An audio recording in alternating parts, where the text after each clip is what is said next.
नमस्कार दोस्तों, career success platform पे आप सभी का हार्दिक स्वागत है। सीट दिसंबर 2024 में जो पेपर होने वाला है, तो आज हम ईवीएस यानी पर्यावरण अध्ययन का एनसीईआरटी बुक जो क्लास 4th की है, तो आज हम उसके बारे में पढ़ेंगे क्योंकि पेपर के लिए बहुत ही ज़रूरी है एनसीईआरटी बुक का। अभी इसी साल क्लास 3rd की एनसीईआरटी की बुक चेंज हुई थी, तो मैंने उसकी न्यू वाली बुक की वीडियो डाल दी, प्लस ओल्ड वाली बुक का भी, दोनों न्यू और ओल्ड दोनों को मर्ज करके एक वीडियो में मैंने कन्वर्ट करके वीडियो को अपलोड कर दी। आप उसे जाकर देख लें। आज की हमारी जो क्लास है, क्लास 4th की एनसीईआरटी बुक एवीएस की है, जो पेपर के लिए बहुत ही महत्वपूर्ण है। तो सबसे पहले हम देखते हैं कि हमें एनसीईआरटी बुक सिर्फ क्लास 4th की क्या क्या है और कैसे हमें पढ़ना है, क्योंकि हमारे पेपर के लिए बहुत ही महत्वपूर्ण है। फर्स्ट चैप्टर हमारा है चैप्टर 1 में फर्स्ट चलो चले स्कूल। एनसीईआरटी जो क्लास 4th की किताब है, तो उसका फर्स्ट चैप्टर क्या है हमारा, चलो चले स्कूल। तो इसमें बताया गया कि असम में जो बच्चे किस तरह से स्कूल जाते हैं। तो बांस से बने पुल असम में मिलते हैं। ये जो बांस की पुल है, ये कहाँ मिलते हैं आपको, असम में मिलते हैं। वहाँ पे जो बांस के बने पुल होते हैं, तो बच्चे बांस की पुल के माध्यम से अपने स्कूल जाते हैं। ये कौन सी जगह होगी, तो असम होगी। पेपर में क्वेश्चन आ सकता है कि बांस से बने पुल कहाँ पे है, असम में है। ठीक है, अब देखते हैं कुछ। ट्रॉली से उस स्कूल जाते बच्चे लद्दाख में ट्रॉली लकड़ी से बना झूला जाते हैं। मतलब ट्रॉली से स्कूल जाते बच्चे लद्दाख में ट्रॉली लकड़ी से बना झूला होता है।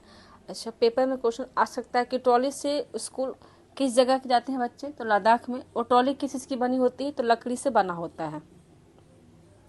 ये क्या है, ये ट्रॉली है जो लकड़ी से बनी हुई है। इसी में बच्चे स्कूल जाते हैं। देखिए, ये दो पहाड़ियों के बीच में जो रास्ता होता है, उसी पे ट्रॉली झूला की तरह लटका होता है, और इसी पे बच्चे बैठ के स्कूल अपने जाते हैं और आते हैं। देखिए, ये ट्रॉली हो गई, ये रस्सी है, इस रस्सी पे ट्रॉली को झूला की तरह लटके होते हैं, जिसे बच्चे बीच में बैठ के स्कूल अपने जाते हैं।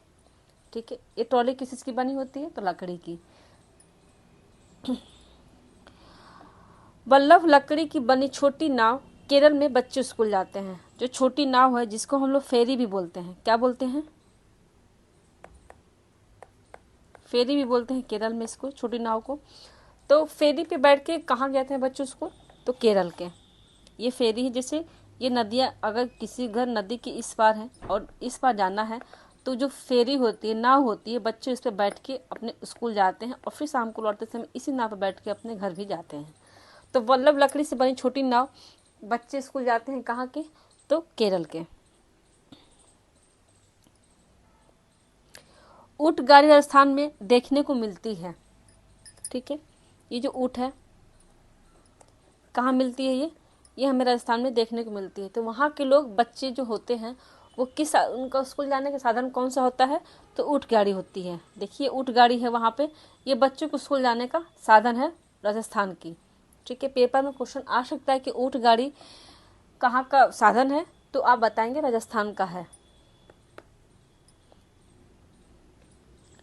बैलगाड़ी से बने गाड़ी पर मैदानी इलाके का एक गांव है, जिसमें बच्चे स्कूल जाते हैं। ये जो बैलगाड़ी जो है आपका साधन, ये कहाँ का, किस गांव, किस इलाके में इसका प्रयोग होता है, तो मैदानी इलाकों में। जहाँ मैदानी इलाके के गांव होते हैं ना, वहाँ पे बैलगाड़ी से बने गाड़ी का सवारी के लिए इस्तेमाल की जाती है। ठीक है, पेपर में क्वेश्चन आ सकता है कि मैदानी इलाके की जो गांव होती है, वहाँ पे कौन सा साधन का प्रयोग होता है, तो बैलगाड़ी का प्रयोग होता है। जुगाड़ गाड़ी या फटफट करती हुई चलती है। यह मोटर बाइक की तरह दिखती है, पर पीछे लकड़ी के फट्टों से बनी होती है। देखिए, ये बाइक की तरह दिख रही है आगे से, लेकिन जो पीछे है, ये जो बॉक्स टाइप का, ये लकड़ी का बना हुआ फट्टा होता है, जिसमें बच्चे बैठ के स्कूल जाते हैं। ठीक है, तो उसे हम इसको क्या कहते हैं, इसको जुगाड़ गाड़ी या फट कहते हैं, जिसको फटफटिया बोलते हैं। जो मोटरसाइकिल की तरह दिखता है आगे से, लेकिन पीछे इसकी क्या होता है, इसकी फट्टों से बनी लकड़ी से एक बॉक्स टाइप का होता है, जिसमें बच्चे इस पे बैठ के स्कूल जाते हैं। इसको कौन सी गाड़ी कहेंगे, तो जुगाड़ गाड़ी कहेंगे। ठीक है, बर्फ से ढके रास्ते में उत्तर की पहाड़ियों में पाए जाते हैं। जो बर्फ के ढके रास्ते किस क्षेत्र में मिलते हैं, तो उत्तर की पहाड़ियों में ये क्षेत्र मिलते हैं। देखो बिल्कुल यहाँ की जो रोडें होती हैं आने जाने की, वो बिल्कुल बर्फ ढके होते हैं। यहाँ पे जो लड़कियाँ हैं ये स्कूल जाती हैं, ऐसे ही बर्फ ढके रास्ते उत्तर की पहाड़ियों पे मिलते हैं। पेपर में क्वेश्चन आ सकता है कि ऐसा कौन सा जगह है, क्षेत्र है जहाँ बर्फ ढके रास्ते हैं, तो आप बताएंगे उत्तर की पहाड़ियों के क्षेत्र में ऐसे रास्ते देखने को मिलते हैं जहाँ बर्फ से ढके होते हैं। ठीक है। उबड़ खाबड़ पतले रास्ते उत्तराखंड में देखने को मिलते हैं। देखिए जो है पथरीले रास्ते हैं, उबड़ खाबड़ है, क्योंकि उत्तराखंड पहाड़ी इलाका जिसे परिणत है। जैसे वहाँ पे बच्चों के साधन स्कूल जाने के लिए कैसा साधन है, तो उबड़ खाबड़ रास्ते हैं जिससे बच्चे बिल्कुल पैदल आते हैं। उत्तराखंड में ये देखने को मिलता है, उबड़ खाबड़ पतले रास्ते। अब हमारा शुरू होता है चैप्टर 2, इसका नाम है कान कान में। ठीक है। जिन जानवरों के कान बाहर दिखाई देते हैं उनके शरीर पर बाल होते हैं और वे बच्चे देते हैं। बिल्कुल इसको ध्यान से सुनिएगा, कहानी की तरह सुनिएगा। जिन जानवरों के कान बाहर की तरफ दिखाई देते हैं उनके शरीर पर बाल होते हैं और ये बच्चे जन्म देते हैं। और जिन जानवरों के कान बाहर दिखाई नहीं देते उनके शरीर पर बाल नहीं होते, वे जानवर अंडे देते हैं। बस इन दोनों में डिफरेंस थोड़ा सा याद कीजिएगा कि जिनके शरीर पर बाल होते हैं, बाहर की तरफ कान होते हैं, वो बच्चे देते हैं, और जिनके शरीर पर बाल नहीं होते हैं और उनका कान बाहर की तरफ नहीं दिखाई देता, वे अंडे देते हैं। बस इतना ध्यान देना है आपको। ठीक है। और जानवरों की खाल पर डिजाइन उनके शरीर पर बाल होने के कारण होते हैं। पेपर में क्वेश्चन आता है हर बार कि जो जानवरों के जो खाल होते हैं, तो जो शरीर पर बाल होता है किसके कारण होता है, जो जैसे जेब्रा हो गया, तो जो जेब्रा के जो शरीर पर डिजाइन बनी होती है किस कारण बनी होती है, तो शरीर पर बाल होने के कारण होती है। ठीक है। हाथी की खाल पर भी बाल होते हैं, हाथी की जो खाल है उस पर भी बाल होते हैं। मगरमच्छ के भी 2 छोटे छेद होते हैं, कान जैसे कान होते हैं, लेकिन आसानी से दिखाई नहीं देते हैं। ठीक है। अब थोड़ी सी एनसीईआरटी की जो बुक में दी गई थी उसके थोड़ा सा हम पढ़ लेते हैं। कान बाहर दिखाई देते हैं किस जानवर के, तो लोमड़ी के, हाथी के, बिल्ली, भैंस, सुअर, गाय, चूहा, ऊंट के। इन सब जानवरों क्या होता है, तो कान बाहर की तरफ होते हैं। और जिनके खाल पर बाल होते हैं वो कौन से हैं, जैसे लोमड़ी, हाथी, सुअर, बिल्ली, भैंस, गाय, चूहा, ऊंट। ठीक है। और कान किसके बाहर नहीं दिखाई देते, इसमें था कि दिखाई देते हैं, और इसमें क्या है कि नहीं दिखाई देते। कौन सा जानवर है भाई जिनके कान नहीं दिखाई देते, तो वो है मेढक, चिड़िया, बत्तख, कबूतर, छिपकली, मोर, मुर्गी, कौवा। ये ऐसे हैं कि जिनके कान बाहर की तरफ नहीं होते हैं, लेकिन ये क्या देते हैं, अंडे देते हैं। ठीक है। और खाल पर पंख होते हैं।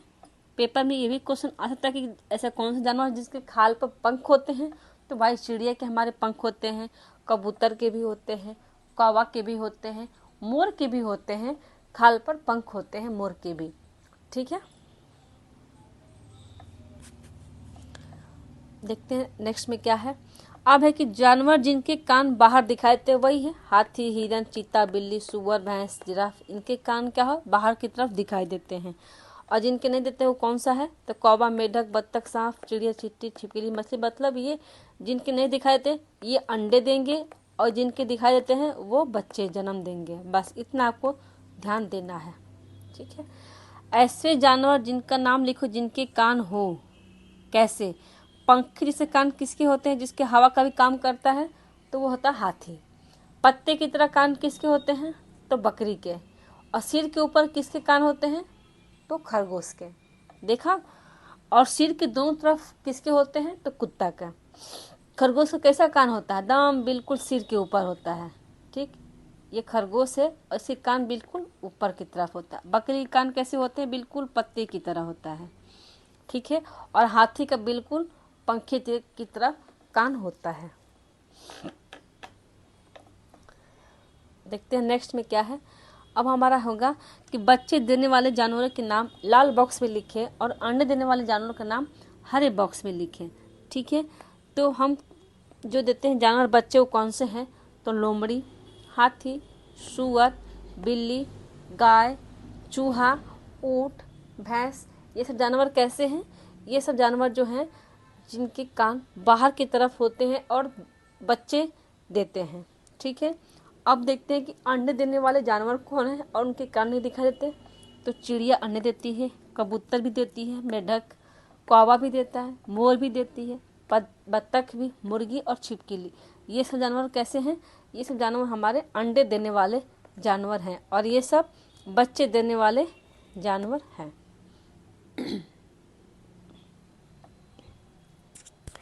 अब देखते हैं नेक्स्ट चैप्टर क्या होगा हमारा। तो नेक्स्ट चैप्टर हमारा होगा चैप्टर 3, जिसका नाम है नंदू हाथी से। बहुत बार क्वेश्चन हर बार हर सेट में हर सब्जेक्ट में आता है। ईवीएस के सब्जेक्ट में नंदू से कम आपको 2 क्वेश्चन के नंबर हमेशा आते हैं, इसलिए बिल्कुल इसको कहानी की तरह सुनिएगा और बिल्कुल ध्यान से इसको और कॉपी पे लेके इसको नोटबुक में नोट भी करते जाइएगा। अगर आप इसकी हैंड रिटन नोट ना बनाए हो तो बिल्कुल आप इसको देख के बना सकते हैं, सुन के, या फिर कान में लगा के आराम से इसको कहानी की तरह सुन सकते हैं। ठीक है, नंदू हाथी के बारे में थोड़ा सा हम पढ़ते हैं।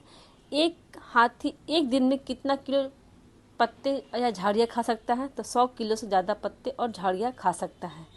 हाथी क्या है? ये बहुत ही कम आराम करता है, क्योंकि सीटेट के पेपर में जो ऑनलाइन की पेपर हुई थी उसमें जानवरों की कितने सोने का टाइम होता है, पेपर में क्वेश्चन आया था कि गाय कितने घंटे आराम करती है, तो उसमें भी क्वेश्चन आया था। इसीलिए बिल्कुल आप हर जानवर के कौन कितने, बिल्ली कितने घंटा सोती है, गाय कितने घंटा सोता है, जिराफ कितने घंटा सोता है, बिल्ली कितने घंटे सोती है, तो आप इसको बिल्कुल ध्यान में रखिएगा। इसके हम शॉर्ट वीडियो जरूर डाल देंगे कि कौन सा जानवर कितने घंटा सोता है।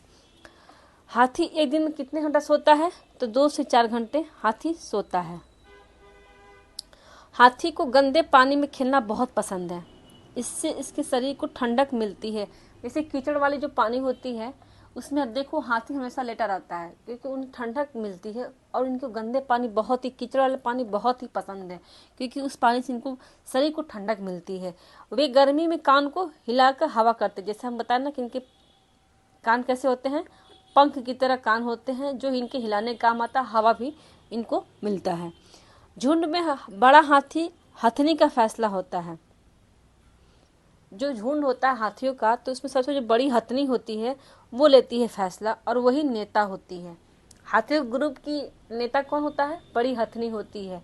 ठीक है, एक झुंड में 10 से 12 हथनी और उनके बच्चे होते हैं।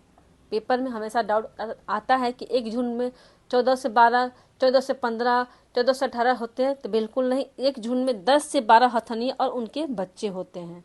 ठीक है, हाथी 14 से 15 साल तक की इस झुंड में रहते हैं, फिर अकेले होते हैं। जहां उनका 14 से 15 साल पूरा होता है वो उस झुंड को छोड़ के अकेले रहने लगते हैं।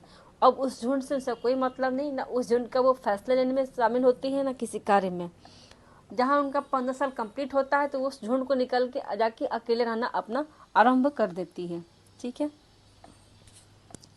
हाथी परेशानी आने पर एक दूसरे की मदद करते हैं। जैसे आदमी एक दूसरे की मदद करते हैं, वैसे जानवर भी अपने झुंड के जानवरों की मदद करते हैं परेशानी आने पर। हाथी सूरज डूबने से पहले ही झुंड से जंगल की तरफ चला जाता है। जहाँ सूर्यास्त होने का टाइम होता है तो हाथी अपने झुंड से अपने घर या जंगल की तरफ निकलना शुरू कर देते हैं। ठीक है, बगुला भैंस पर इसलिए बैठता है क्योंकि उनके बीच क्या होती है? साझेदारी का संबंध होता है। झुंड में रहने वाले जानवर कौन से हैं? भेड़ हो गया, हिरन, जेबरा, जंगली भैंस, जंगली कुत्ते, चिड़िया, पेंगुइन, ये सब क्या है? ये सब झुंड में रहने वाले जानवर हैं। ऐसे जानवर जिन्हें हम सवारी के काम लाते हैं वो कौन से हैं? हाथी, घोड़ा, ऊंट। ये सब कैसे है? ये सब सवारी के काम आते हैं हमारे। जैसे राजस्थान में ऊंट की सवारी से हम बच्चों को स्कूल लेके जाते हैं, तो ये हमारे किसके काम आए? तो सवारी के काम आए। ऐसे जानवर जिन्हें ये हम सामान ढोने के काम लाते हैं, कौन सा है? गधा, बैल, घोड़ा, हाथी, ये सब क्या सामान ढोने के काम आते हैं जानवर। ठीक है, अब हमारा चैप्टर है चैप्टर 4, अमृता की कहानी। मैं उम्मीद करती हूँ कि आपको ये वीडियो बहुत ही अच्छी लगे और जल्दी से जल्दी इसको और ज़्यादा से अधिक इसको शेयर ज़रूर करें ताकि सभी बच्चे के पास ये ज़रूर वीडियो पहुँच जाए। तो चैप्टर 4 है हमारा अमृता की कहानी। खिजड़ी गांव राजस्थान के जोधपुर में है। क्या है? खेजड़ी या खिजड़ी, दो तरह का है। तो खिजड़ी गांव राजस्थान के जोधपुर में है। खिजड़ी यह एक पेड़ रेगिस्तानी इलाके में खूब पाया जाता है, जिससे इससे ज़्यादा पानी की ज़्यादा ज़रूरत नहीं होती। ये पेड़ ऐसा है कि इसको पानी की ज़्यादा अधिक ज़रूरत भी नहीं होती है। और ये कहाँ मिलता है?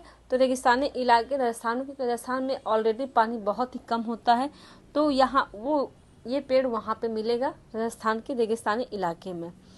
इस पेड़ की छाल से क्या होता है? दवा बनता है, और इसकी लकड़ी को कीड़ा भी नहीं लगता। ठीक, जो खिजड़ी का पेड़ है, इसका छाल किसके प्रयोग में आता है? तो दवा के प्रयोग में, और इसकी लकड़ी में कीड़े भी नहीं लगते। ठीक है, इस पेड़ की फलियों से क्या बनती है? तो सब्जियां। वहाँ के लोग इस पेड़ की जो फलियां होती है उसको सब्जी के रूप में प्रयोग करते हैं। मतलब देखो, एक पेड़ से कितना काम। मतलब ये पेड़ ऐसा है कि इसको अधिक पानी की ज़रूरत भी नहीं है, और इसके छाल से दवा का प्रयोग होता है। इसकी जो फलियां होती है इससे लोग सब्जियां बनाते हैं, और जब इसकी लकड़ी को कीड़ा लगता है तो लोग वहाँ फर्नीचर के रूप में इसका प्रयोग करते हैं। ठीक है, इसकी पत्तियां वहाँ के रहने वाले जानवर खाते हैं। कितना अच्छा है, मतलब इसकी पत्तियां वहाँ के रहने वाले जानवर भी खाते हैं। जो फलियां लगती है उसकी सब्जी के रूप में प्रयोग होता है। इसकी छाल से दवा का काम आता है।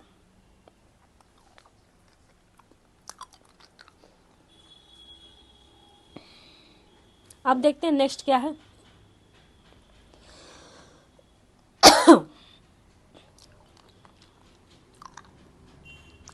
रेगिस्तान में होते हुए भी यह इलाका आज भी हरा भरा है।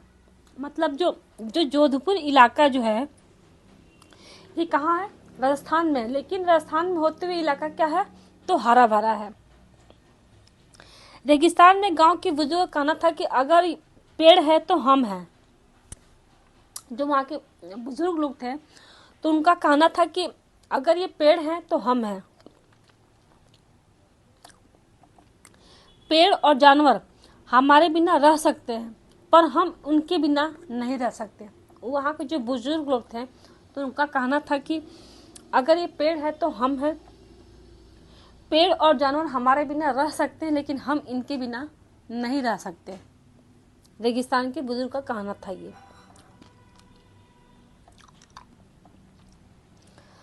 इस गांव के 300 साल से भी ज़्यादा लोग ने अपनी जान पेड़ों से लिपट के अपनी जान दे दी थी।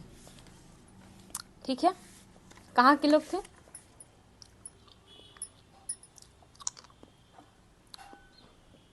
इस गांव के 300 से भी अधिक ज़्यादा लोगों ने 300 से अधिक इस गांव के 300 से अधिक ज़्यादा लोगों ने पेड़ से लिपट कर अपनी जान दे दी थी।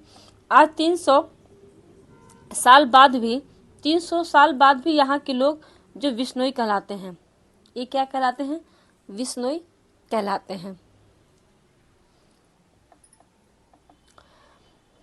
मतलब इतने लोग जो हैं पेड़ बचाने के चक्कर में अपनी जान दे दिए थे, क्योंकि इनका कहना था कि पेड़ के बिना हम नहीं रह सकते। ये हमारे बिना रह सकते, लेकिन हम इनके बिना नहीं रह सकते। जो ये क्या कहलाते थे? विश्नोई कहलाने लगे थे। चील, गिद्ध, तोता, बुलबुल, मैना बहुत कम हो गए ये पक्षी। कौन कौन से पक्षी कम हो गए हैं? तो चील, गिद्ध, तोता, बुलबुल, मैना, ये सब क्या हो गया? बहुत कम हो गया।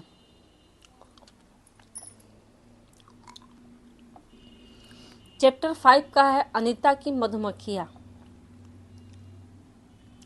RT 2009 में यह अधिनियम 6-14 वर्ष की सभी को मुफ्त एवं अनिवार्य शिक्षा का अधिकार देता है। कितना? 6-14 वर्ष की आयु तक के सभी को शिक्षा अनिवार्य और मुफ्त में देने का अधिकार देता है RTE एक्ट 2009 के अनुसार। अनीता मुजफ्फरपुर जिले के कौन से इलाके में थी? तो बोचारा गांव में रहती थी।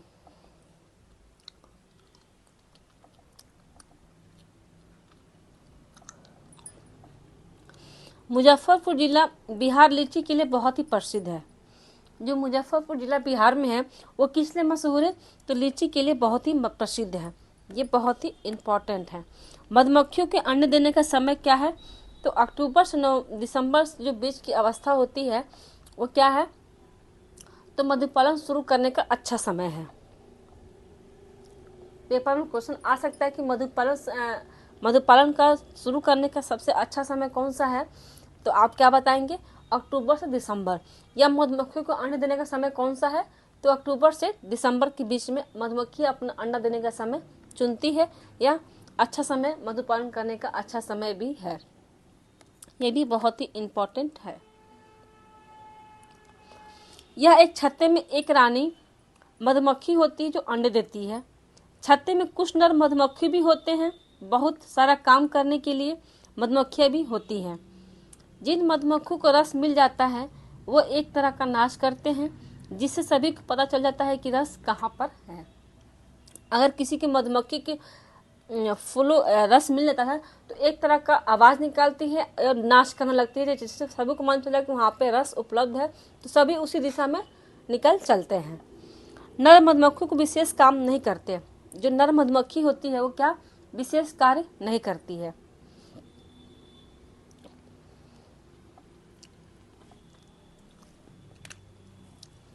मधुमक्खी की आवाज़ कैसी होती है, भिन्न भिनाहट जैसी होती है। भिन्न जो आवाज़ होती है ना, तो इनकी मधुमक्खी की आवाज़ कैसी होती है, भिन्न भिनाहट जैसी होती है। मधुमक्खी काटने पर जब जो मधुमक्खी होती है जो हमें काटे तो उस पर हम क्या लगाना चाहिए, तो चूना या सोडा लगाना चाहिए। और कभी भी हमें मधुमक्खी काट लिया तो वहाँ पर चूना या सोडा जो हो लगा देंगे तो वहाँ पर स्वेलिंग नहीं होगी, ना दर्द होगा। ठीक है। मधुमक्खी की तरह चींटी, दीमक, ततैया भी एक सभी समूह में रहते हैं। तो समूह में रहने वाले सब जानवर हैं। पेपर में हमेशा क्वेश्चन आता है कि ऐसा कौन सा समूह है जो कीट ऐसा कौन सा कीट है जो समूह में नहीं रहता है, तो ऑप्शन देगा चींटी, दीमक, ततैया, मकड़ी। तो मकड़ी ऐसा जानवर है जो समूह में नहीं रहते, वो अकेले रहते हैं। ठीक है। तो समूह में कौन आते हैं, तो चींटी, ततैया, दीमक, मधुमक्खी, ये सब समूह में रहने वाले कीट हैं। ठीक है। रानी चींटियां अंडे देती है, सिपाही चींटियां बिल की देखभाल करती है, और काम करने वाली चींटियां भोजन ढूंढकर बिल तक लाती है। जो एक रानी चींटियां होती है वो क्या करती है, अंडे देती है, और जो सिपाही चींटियां है बिल को देखभाल करती है, और काम करने वाली चींटियां जो है भोजन ढूंढकर बिल तक लाती है। चींटियां पृथ्वी में बने एंथिल बिल में रहती है। ये इम्पोर्टेंट है, क्वेश्चन आता है हमेशा कि चींटियां पृथ्वी की कहाँ रहती है, तो एंथिल बिल में रहती है। अब हमारा चैप्टर हो गया 6, जिसका नाम है ओमना का सफर। गांधीधाम अहमदाबाद और वलसाड गुजरात में है। कोझिकोड केरल में है। ठीक है। बच्चों को नक्शे में गुजरात और केरल दिखाने से उन्हें यह पता समझने में आसानी होगी कि यह सफ़र बहुत लंबा है। अगर हम किसी बच्चे को दिखाएंगे कि गुजरात, ये हो गया गुजरात, ये हो गया केरल, तो इस यहाँ तक पहुँचने में हमें कितना सफ़र लंबा करना पड़ा, अगर मैप में समझाएंगे तो उन्हें बिल्कुल आसानी से समझ में आ जाएगा कि हमने कितना लंबा सफ़र किया था। ढोकला चटनी गुजरात में खाया जाता है। ढोकला चटनी कहाँ का है, तो गुजरात का है। केरल में क्या होता है, तो केरल में नारियल, केला, कटहल, पपीता, सुपारी पाया जाता है। अब हमारा हो गया चैप्टर 7, जिसका नाम है खिड़की से। ठीक है, क्या नाम है इसका, खिड़की से। अब हम पढ़ते हैं इसका। मडगांव कहाँ है, गोवा में है। गोवा से केरल तक के केरल के रास्ते में कितने सुरंग और वो पुल पड़ते हैं, कितने पड़ते हैं, तो सुरंग होगी हमारे 92 और पुल होगी हमारे 2000। ये हम आधा बनाते हैं नक्शा, तो हमारा ये हो जाएगा गोवा और ये हो जाएगा हमारा केरल। तो यहाँ तक कि सफ़र करने में हमें कितनी चीज़ों का सामना करना पड़ा, तो 92 सुरंग और 2000 पुल को हमने पार किया था। मलयालम में केरल में बोली जाती है। जो मलयालम भाषा है वो कहाँ बोली जाती है, तो केरल में। कन्नड़ कहाँ बोलते हैं, तमिलनाडु में। और गुजराती गुजरात में बोलते हैं। पेपर में क्वेश्चन आ सकता है कन्नड़ भाषा कहाँ में बोली जाती है, तो तमिलनाडु में। मलयालम कहाँ बोली जाती है, तो केरल में। और गुजराती तो गुजरात में। ठीक है। मराठी कहाँ बोलती है तो महाराष्ट्र में। कोंकणी भाषा गोवा में बोलती है। मतलब गोवा में इसकी भाषा का प्रयोग होता है। माँ की बड़ी बहन को क्या कहते हैं हम, वलियामा। ठीक। और अपनी माँ को क्या कहेंगे, अमूमा। मतलब बड़ी माँ की बड़ी बहन जैसे मौसी को हम क्या कहेंगे, वलियामा कहेंगे मौसी को। और नानी क्या कहेंगे हम, नानी कहेंगे अमूमा। ठीक है। गुजरात से केरल, गुजरात से मिस प्रिंटिंग हो गई है। गुजरात से केरल तक पहुंचने तक हमारे देश के महाराष्ट्र, गोवा, कर्नाटक राज्य हो से गुजरती है। अब देखिए इसको हम समझाते हैं ऐसे। केरल में ये क्या हो गया हमारा गुजरात, और ठीक ये हमारा क्या हो गया, यहाँ पे हो जाएगा आपका केरल। ठीक है, ये हो जाएगा हमारा केरल। तो बीच में क्या पड़ा, ये हो गया आप महाराष्ट्र पड़ गया यहाँ पे।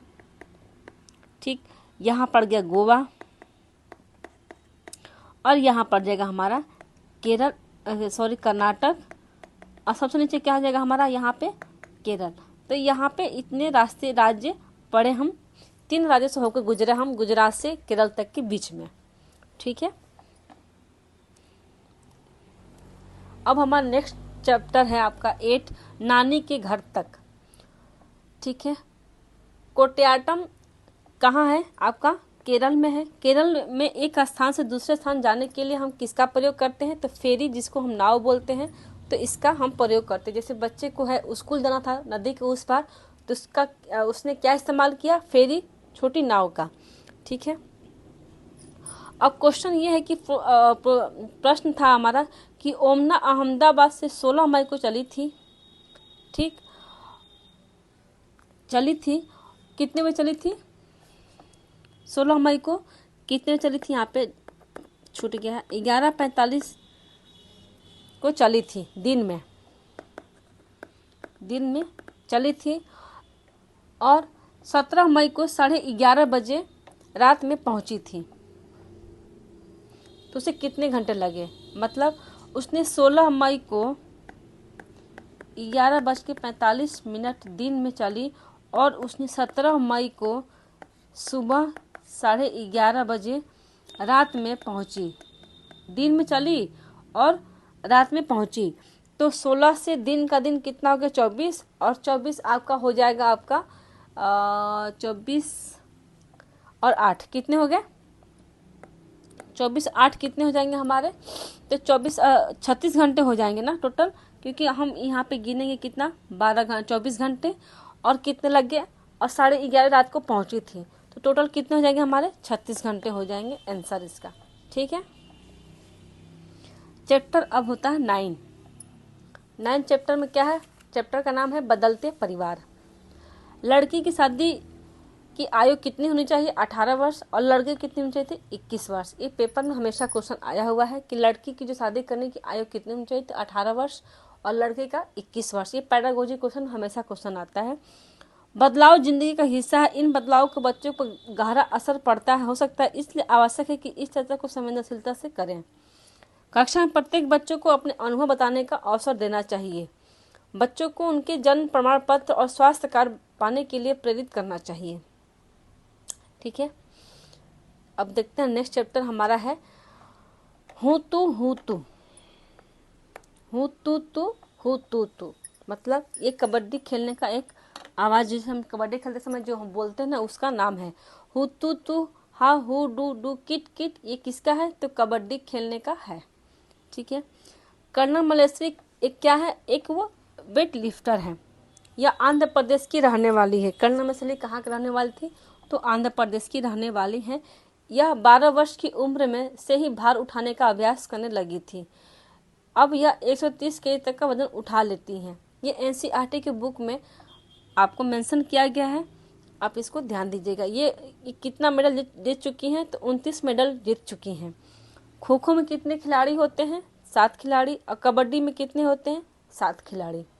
ठीक है। अब देखते हैं नेक्स्ट चैप्टर क्या है हमारा। चैप्टर हमारा 11 जिसका नाम है फुलवारी। फूलों की घाटी उत्तराखंड को कहते हैं। मधुबन जो चित्रकला कहाँ है? बिहार के मधुबनी नाम के एक स्थान से प्रसिद्ध है। इसको कैसे बनाते हैं मधुबनी पेंटिंग को? तो पीसे हुए चावल के घोल से रंग मिलाकर बनाए जाते हैं। ये रंग होते हैं नील के, हल्दी, फूल के पेड़ों से रंग आदि का इस्तेमाल हम करते हैं। चित्र में इंसान होता है, जानवर होते हैं, ठीक, पेड़ होते हैं, फूल, पक्षी, मछलियाँ और अन्य जीव जंतु साथ में बनाए जाते हैं उस आपके चित्रकला में, मधुबनी पेंटिंग में। ये आपका कौन सा हो गया? आपका ये आपका मधुबनी पेंटिंग है, जिसमें आप इन सब चीज़ों का, जानवर का, पेड़ का, फूल का, पक्षी, मछलियाँ और अन्य जीव जंतु का प्रयोग किया गया है इस पेंटिंग में। ठीक है। उत्तर प्रदेश में क्या प्रसिद्ध है? तो उत्तर प्रदेश की जो कचनार की जो फूल की सब्जी बहुत ही प्रसिद्ध है, पेपर में हर बार क्वेश्चन आता है। केरल में क्या प्रसिद्ध है? तो केरल में केले की फूल की सब्जी प्रसिद्ध है।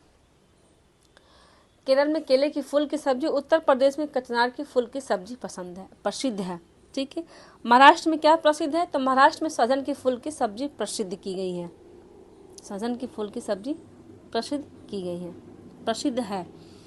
गुलदार जिनिया से रंग फूल बनते हैं। फूल से रंग, जो गुलदार जिनिया है रंग, वो किससे बनते हैं? तो फूल से बनते हैं। उत्तर प्रदेश के कन्नौज जिले में फूल से इत्र बनाते हैं। ये कहाँ है? उत्तर प्रदेश के कन्नौज जिले में इत्र की, फूलों से इत्र का प्रयोग मतलब बनाने में करते हैं। क्वेश्चन आता है कैसा, कौन सा उत्तर प्रदेश का जिला है जहाँ फूलों से इत्र बनाते हैं? तो कन्नौज जिला है जो उत्तर प्रदेश के स्थित है। कपड़ों को रंगने के लिए फूलों का इस्तेमाल किया जाता है, जो है गेंदा, चमेली के फूल, जो कपड़ों को रंगने के लिए प्रयोग में लाते हैं इस फूल का। ठीक है। अब देखते हैं नेक्स्ट में क्या है। अब थोड़ा सा हमारा है दादी माँ का नुस्खा। गुलाब जल और ग्लिसरीन बराबर मात्रा मिलाकर शीशी में भर लो, इसमें कुछ नींबू की बूंदे डालो। इसके इस्तेमाल से क्या होता है? तो सर्दी में त्वचा नहीं फटती है। अब हमारा चैप्टर है 12, जिसका नाम है कैसे कैसे बदले घर। ठीक है, कैसे कैसे बदले घर। सोहना गांव कहाँ है? हरियाणा में है। घरों को पोतने के लिए मिट्टी में गोबर मिलाकर पोता जाता है, जिससे कि कीट नहीं लगते हैं, कीड़े मकोड़े नहीं आते हैं उस घर में। वेलवनिका गांव कहाँ है? ये कर्नाटक में है। ठीक है, ये कहाँ है गांव? तो कर्नाटक में है। अब हमारा चैप्टर हो गया आपका 16, जिसका नाम है चू चू करती आई चिड़िया। ये बहुत ही इम्पोर्टेंट चैप्टर है। इससे चैप्टर से बहुत सारे क्वेश्चन हर बार आए हुए हैं। ठीक है। अब हम देखते हैं गिजू भाई बदेखा कहाँ के रहने वाले थे? तो ये गुजरात में रहते थे, गिजू भाई बदेखा। कलचिड़ी, गिजू भाई बदेखा कहाँ के रहने वाले थे? तो आपका रहने वाले थे ये आपके कहाँ के? गुजरात के रहने वाले, बदेखा जिला में। कलचिड़ी चिड़िया का घोंसला कैसा होता है? तो जो कलचिड़ी चिड़िया घोंसला नाजुक टहनी, बाल, जड़ें, ऊन, रुई से मिलकर बना होता है। कौवे अपना घोंसला कहाँ बनाते हैं? तो कौवे अपना घोंसला लोहे के तार और लकड़ी की शाखाओं से बनाते हैं।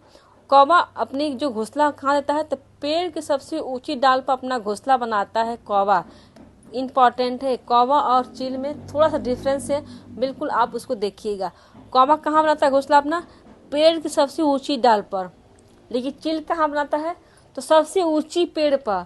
और कौवा पेड़ की सबसे ऊंची डाल पर बनाता है, और चील चाहे गिद्ध जो हुआ, ये सब अपना घोंसला सबसे ऊंची जो पेड़ होती है उस पर अपने घोंसला को बनाते हैं। ठीक है। देखिए, कोयल अपना घोंसला नहीं बनाती, वह कौवे के घोंसले में अंडा देती है, और कौवे अपने अंडे के साथ उसके अंडे को भी सेता है। ठीक है। सबसे ऊंचे पेड़ पर चील बाज अपना घोंसला बनाते हैं। अभी मैंने चर्चा किया था कि पेड़ की सबसे ऊंची डाल पर कौवा बनाता है, और सबसे ऊंचे पेड़ पर चील और गिद्ध जो ऐसे जानवर हैं बाज, जो अपना घोंसला बनाते हैं। पाकता कैक्टस के कांटों के बीच या मेहंदी के मेढ़ में घोंसला बनाते हैं। पाकता कहाँ बनाता है घोंसला अपना? कैक्टस के कांटों के बीच या मेहंदी के मेढ़ में अपना घोंसला बनाते हैं।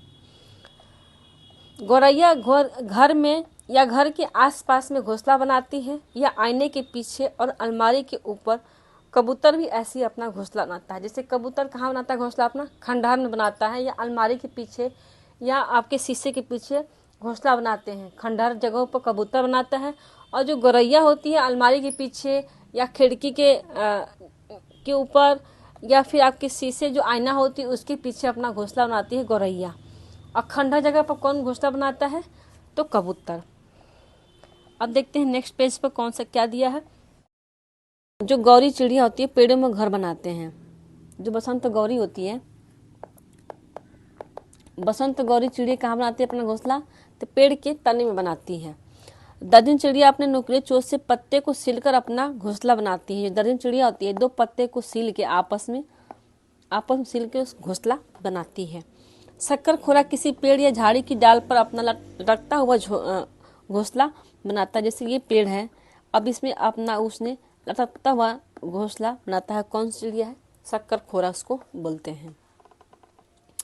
बीबर पक्षी में नर और बीबर अपना घोंसला बनाते हैं तथा मादा को अच्छा लगता है तो उसे में अंडा देती है।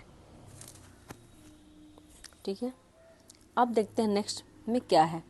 गाय के आगे के दांत जो कितने कैसे होते हैं? छोटे होते हैं। और पत्तों काटने के लिए, घास चबाने के लिए पीछे के दांत कैसे होते हैं? चपटे होते हैं। बिल्ली के दांत नुकीले होते हैं जो मांस पकड़ने और फाड़ने के लिए होते हैं। सांप के दांत होते हैं वह सांप के दांत तो होते हैं लेकिन वो कैसे खाते हैं भोजन? अपना निगल कर खाते हैं। गिलहरी और चूहे के दांत हमेशा बढ़ते रहते हैं इसलिए वो वस्तुओं को कुतरते हैं जिससे उनका दांत घिस जाता है। ठीक है, जब गिलहरी के दांत बढ़ते हैं तो चीज़ों को काटना शुरू करते हैं जिससे कि उनका दांत घिस जाए। अब हमारा हो गया चैप्टर 18, पानी कहीं ज़्यादा कहीं कम। ठीक, नल्लामड़ा आंध्र प्रदेश में है, बाजार गांव महाराष्ट्र में है, होलागुंडी कर्नाटक में है और कफ परेड मुंबई में होती है। ठीक है, रेगिस्तान ओक जो रेगिस्तानी ओक जो पेड़ है वो कहाँ मिलता है? तो ऑस्ट्रेलिया में पाया जाता है। इसकी ऊंचाई क्लास की दीवार के लगभग और पत्तियां बहुत ही कम होती हैं। जो क्लास की ऊंचाई होती है 30 फीट, तो उसी लगभग में ये पेड़ होता है और इसकी पत्तियां बहुत कम होती हैं। ठीक, इसकी जड़ों के नीचे लोग पाइप डालकर पानी निकाल सकते हैं। उस इलाके में रहने वाले लोग यह बात जानते थे कि जब कभी इस इलाके में पानी नहीं होता है तो वहाँ के लोग इसके तने के अंदर पतला पाइप डालकर पानी निकालते हैं।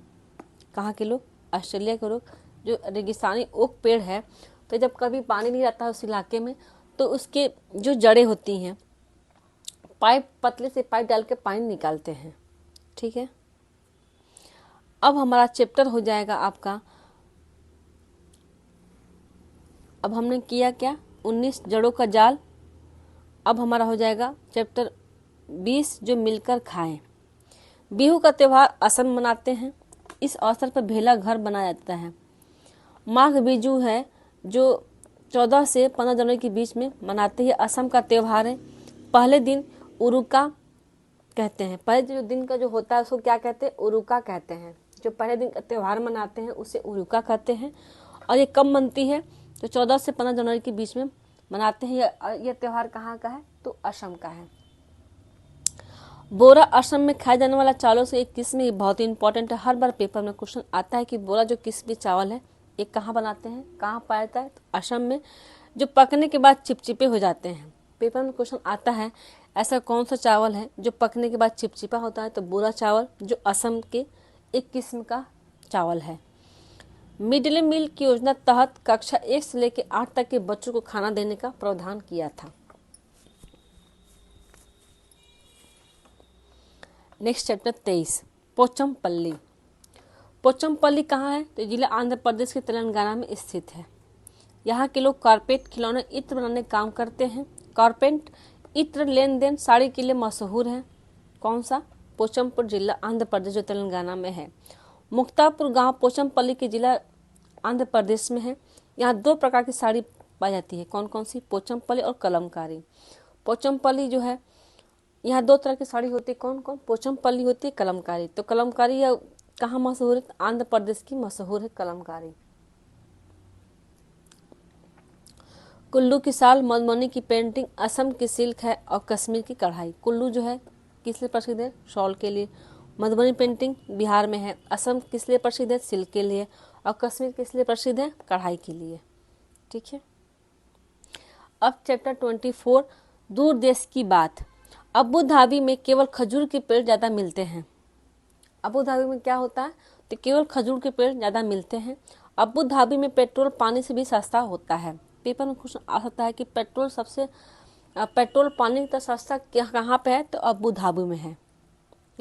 अबू धाबी में रुपया की जगह क्या चलता है, दिरहम चलता है। अबू धाबी में यूएई यूनाइटेड अरब मतलब क्या होता है, अबू धाबी में क्या चलता है, यूएई है। अबू धाबी की भाषा कैसी होती है, तो अरेबिक होती है। पेपर में क्वेश्चन आ सकता है कि अबू धाबी की भाषा कैसी होती है, तो अरेबिक होती है। ठीक है, वहाँ अबू धाबी में रुपया की जगह क्या चलता है, दिरहम चलता है। और वहाँ पे क्या होता है, तो पेट्रोल पानी से भी सस्ता मिलता है अबू धाबी में। ठीक है, रेत के टीले रेगिस्तान में अबू धाबी में मिलते हैं। पेपर में क्वेश्चन आता है कि रेत के टीले कहाँ मिलते हैं, तो रेगिस्तान अबू धाबी में मिलते हैं रेत के टीले। अब हमारा चैप्टर 24 जो चटपटी पहेलियाँ है, क्योंकि हर पहेली से अब क्वेश्चन ज़्यादा आने लगे हैं, तो इसलिए मैंने पहेली के साथ ही क्वेश्चन को सॉल्व कराएंगे, जिसके आपके लिए बहुत ही इजी होगा। पढ़ते हैं। कूटी जाती पीसी जाती, भोजन तीखा खूब बनाती, खाने में जो ज़्यादा डल गई तो फिर मुंह से निकल सी शीशी, आँख कानों से निकले पानी, याद दिला दूँ सबको नानी, सोचो सोचो कौन हूँ मैं, जल्दी बोलो कौन हूँ मैं। तो कौन है ये हमारी, तो मिर्ची रानी है, जो भोजन को तीखा भी खूब बनाती है, अगर ज़्यादा डल गई तो सबके मुंह से शीशी निकलवा देती है, और सबको क्या कानों से क्या निकालती है, धुआं, निकले पानी, आँखों से निकले पानी, याद दिला दो सबको नानी। तो कौन है ये भाई, तो मिर्च रानी है हमारी। अब देखते हैं हमारा क्वेश्चन एक यहाँ से बन सकता है। दूसरा क्वेश्चन कैसे होता है, कूटी जाती पीसी जाती, खाने में पीला रंग लाती, तेल में मुझे मिलाकर दादी, चोट लगे तो झट से लगाती, सबकी चोट को ठीक कराती, इसलिए मैं सबको भाती, सोचो सोचो कौन हूँ मैं, जल्दी बोलो कौन हूँ मैं। तो हम क्या प्रयोग करते हैं, हल्दी का प्रयोग करते हैं। चोट लगने पे भी, खाना को पीला रंग लाने के लिए भी हम हल्दी का प्रयोग करते हैं। ये कौन है हमारी, हल्दी है। अब देखते हैं नेक्स्ट में क्या है, काले काले मोती जैसी छोटी सी पर गोल हूँ, बारीक पीसी या दरदरी, मैं तीखे स्वाद वाली हूँ, मीठे और नमकीन में मैं दोनों में ही डाली जाती हूँ, सोचो सोचो कौन हूँ मैं, जल्दी बोलो कौन हूँ मैं। ये हमारी है काली मिर्च। ये पेपर में क्वेश्चन आया हुआ था ऑनलाइन के पेपर में कि काले काले मोती जैसी छोटी सी पर गोल हूँ, बारीक पीसी या दरदरी पीसी, तीखे स्वाद वाली हूँ, मीठे और नमकीन में मैं दोनों में डल जाती हूँ। काली मिर्च चाय में प्रयोग करते हैं, मीठा है, और खाने में भी प्रयोग करते हैं, सब्जी में। तो तीखी और मीठे दोनों में प्रयोग हो, तो कौन सी है, तो काली मिर्च के बिना हम कुछ नहीं कर सकते। ये हमारी कौन सी है, तो काली मिर्च है। थर्ड क्वेश्चन यहाँ से बनता है। फोर्थ क्वेश्चन देखिए कैसे बनता है, मैं पतला सा पर छोटा हूँ, भूरा हूँ और काला भी हूँ, गरम घी और तेल में मैं खूब खुशबू फैलाता हूँ, दही और जलजीरे में भूनकर डाला जाता हूँ, सोचो सोचो कौन हूँ मैं, जल्दी बोलो कौन हूँ मैं। तो कौन है ये, तो ये हमारा जीरा है, जिसके बिना हम सब्जी हो या दाल बिल्कुल नहीं स्वाद आता। और जैसे हम दाल में तड़का लगाते हैं जीरे का, तो बहुत अच्छी खुशबू आती है। तो ये कौन सा है भाई, जीरा है हमारा। ठीक है, अब देखते हैं नेक्स्ट क्या है, हरे रंग की जीरे जैसी ठीक हाजमा रखती हूँ, खाने के बाद मुझे खाते मैं मुंह का स्वाद बढ़ाती, सोचो सोचो कौन हूँ मैं, जल्दी बोलो कौन हूँ मैं। तो कौन है भाई ये है हमारी सौंफ, जो खाने का स्वाद, और हम खाना खाने के बाद भी मिश्री और सौंफ का प्रयोग करते हैं, जिससे हमारे पाचन क्रिया बहुत सही होती है। ठीक है, तो ये कौन है हमारा, तो सौंफ है। अब देखते हैं दूसरा, कील जैसी दिखती हूँ पर मैं एक कली हूँ, चॉकलेटी भूरे रंग की तेज खुशबू वाली हूँ, जब दर्द होता दांतों में तब मुझे रखते लोग दांतों में, सोचो सोचो कौन हूँ मैं, बोलो जल्दी बोलो कौन हूँ मैं। तो ये कौन है, तो लौंग है। इनका हम प्रयोग खाना में भी, सब्जी गरम मसाले में करते हैं, चाय में भी डालते हैं। जब हमारा दांत दर्द होता है तब हम इनको घी में गर्म करके दांतों के पास रखते हैं, जिससे दांत को बहुत ही आराम मिलता है। वो कौन सा है, तो लौंग है। ठीक है, अब देखते हैं केरल में तेजपत्ता। केरल में क्या क्या मिलता है, क्या क्या उगाई जाती है, तो केरल में तेजपत्ता, छोटी इलायची, बड़ी इलायची और काली मिर्च उगाते हैं केरल में। केरल को मसालों की दुनिया या मसालों की राज्य कहते हैं किसी को, केरल को, क्योंकि वहाँ पर तेजपत्ता, छोटी इलायची, बड़ी इलायची और काली मिर्च उगते हैं। केरल में पेड़ कौन कौन सा है? तो नारियल, केला, पपीता, सुपारी, कटहल भी होता है। ठीक है। मसाले कौन कौन से होती है? तो जितने गरम मसाले होते हैं वो केरल में उगाई जाती है। ठीक है। अब थोड़ा सा और पढ़ते हैं। लेफ्टिनेंट कमांडर वहीदा प्रिंस, ये भारतीय नौसेना में डॉक्टर है। ये कहाँ रहते हैं? राजौरी जिला की जम्मू कश्मीर में रहती हैं। पहली महिला परेड की हैं।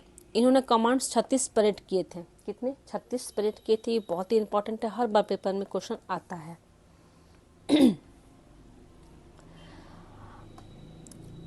अब हमारा ये चैप्टर यहीं समाप्त होता है। 24 चैप्टर थे ईवीएस एनसीईआरटी की बुक में, क्लास 4th में।